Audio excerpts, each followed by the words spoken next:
Okay, in this video I'm going to talk about the way the error codes or fault codes seem to be displayed in the EDC15 PD files. As in all the other videos that I've put up so far, I'm using the VW Passat PD130 as my guide or my example. And here it is in Windows. Now, if we run through, I won't apologise for the fact that I've changed a few bits and pieces on here, and this is deliberate, otherwise I would have to keep looking up to see what different things were. If we run through this, you can see that what I've done is I've put various notes on here as a reminder to myself. Here we've got fault code. We've got 19587, 19587. And here I've put a note on the actual file to say that that is the equivalent of P3131 EGR system regulation range not reached. So that's that one there. And usually it goes hand in hand with this one, which is regulation range exceeded. But they're not next to each other. They've been moved apart.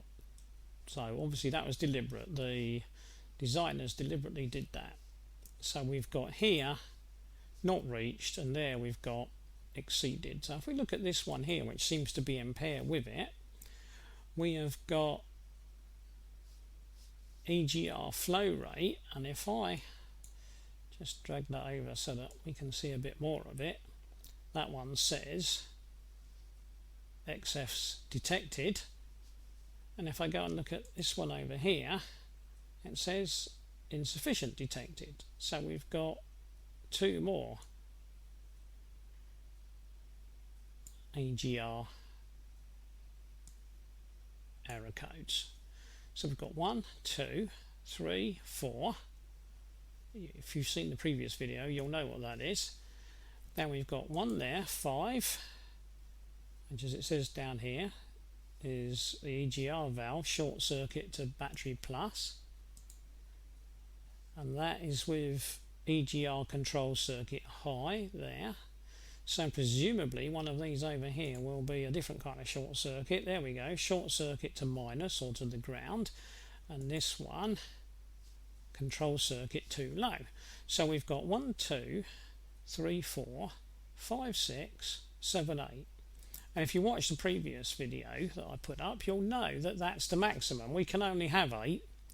So if we want more than 8, we need a new fault path. So the designers would have had to start a new fault path. So it's quite possible that something else to do with EGR is down here, or math flow is down here, but it has to be in a different fault path because we've used up the 8 slots that we've got.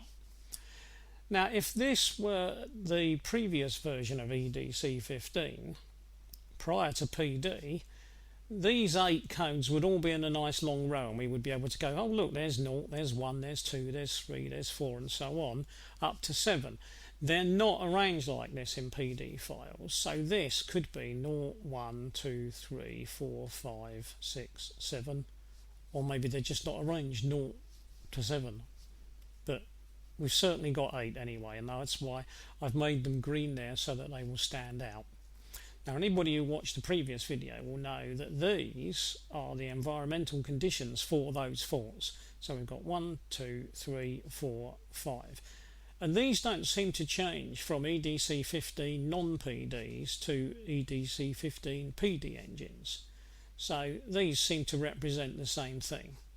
So they will still represent things like engine speed, injection quantity, MAF airflow, EGR values, and so on. So these seem to be representing the same sorts of things. Right, so what else have we got on here, and what do these things mean? Well, if you looked at the last video, you'll know that what we found, or what seems to apply, is that we end up with some numbers associated with the codes.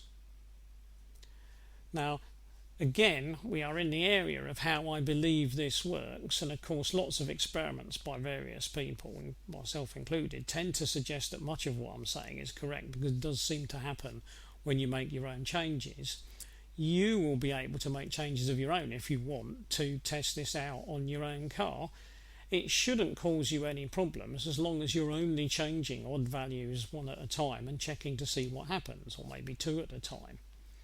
Right, now what we appear to have here is error debounce, healing debounce. These are nearly always times, but they're not always times. So error debounce, healing debounce, and then possibly a count, but it's difficult to tell because of that. And then here we have something that might have been error debounce and might have been healing debounce, but the figures look odd. So that's different. Then we appear to have error debounce, healing debounce, and possibly a count. Error debounce, healing debounce, and a count. Error debounce, healing debounce, and a count. Now these ones where I'm saying and a count, I am assuming they must be 8-bit, because here it simply doesn't make any sense for that to be a 16-bit number. If I bring that up, it comes up as 49, and it comes up as an 8-bit 49 number, but that's simply because I've been playing around with the settings. But I believe that that is actually an 8-bit 49. If I go to here and just say, let's call it all 8-bit, suddenly it looks a bit more confusing, but there's our first error code, there's our second one, there's our first debounce for fault time, there's our debounce for healing time, and here is what I think is the count, and it seems to be followed by this value 35, which is common throughout the file, so I'm guessing that it doesn't have any meaning, or at least it doesn't have one that I can find. But that gives me my 49 count, so maybe you count 49, and once you've counted 49 you're in error. Over here, similar thing, count to 17, you've got an error. Over here, count to 17, you declare an error. Over here, count to 1, you've got an error. So it looks like what happens is that amount of time doesn't matter, you'll never reach it because it's a massive number that's not going to be reached, so the fault's not going to occur by actual counting time. If it did, it would instantly heal because that's a very, very short time. But here, as soon as it occurs, and I guess that's any more than once, you will instantly get a fault flagged. So that's what I suspect happens with these files. We've got two error codes followed by a debounce to decide if it's an error, debounce to decide if it should be a healed error, and then a counter number to say get that far and then ignore these, just set it because of the count. We are left with that one, and that one.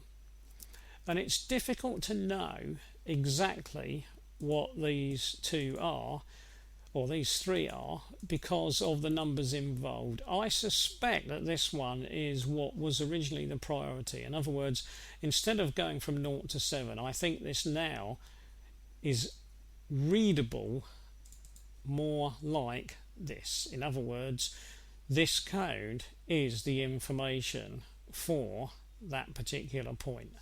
So if there was a 0 or a 1, that would be something on or off, and 1 there is something on or off, and so on. And so it could well be that the presence of a 1 in a particular spot is the mill light being on. Now if it's the same as the way the original or the early EDC15s worked, then it would suggest that a value here somewhere puts the mill light on. Now usually you find that a value of 2 or above puts the mill light on, and that is 2 there, or it says 10, that is 2.